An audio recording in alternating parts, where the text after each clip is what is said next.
কায়সার হামিদ আপনি লিখেছেন, যদি প্রথম রাকাতে কোরআনের শেষ সূরা নাস পড়ে ফেলি তাহলে পরবর্তী রাকাতে কোন সূরা পড়ব? এতে আয়াতের সিরিয়াল ভঙ্গ হবে কিনা?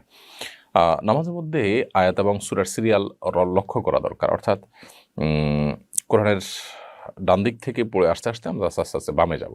প্রথম রাকাতে যা পড়েছেন পরের রাকাতে তার পরের কোনো সূরা পড়বেন, আগের সূরা উল্টার দিকে যাবেন না। এটা হলো সুন্নাহ। এই সুন্নাহটা যদি লঙ্ঘন হয়ে যায় ইচ্ছার বাইরে অর্থাৎ ভুলে, তাহলে সেক্ষেত্রে গুনাহ নাই। কিন্তু ইচ্ছাকৃতভাবে লঙ্ঘন করে ফেলে সেটা মাকরুহ হবে, অপছন্দনীয় কাজ হবে। কবিরা গুনাহ হবে না, নামাজ হয়ে যাবে, বাট অপছন্দনীয় কাজ হবে। আর যদি ভুলে ভেঙে যায় এটা, তাহলে সেক্ষেত্রে কোনো অসুবিধাই নেই। যেমন প্রথম রাকাতে আপনি সূরা নাস পড়ে ফেলেছেন, এখন আর পরে তো সূরা নেই, তাহলে আপনি পরবর্তী রাকাতে সূরা নাসের আগের কোনো সূরা পড়লেন কিংবা সূরা নাস আবার রিপিট করলেন, নামাজ হয়ে যাবে।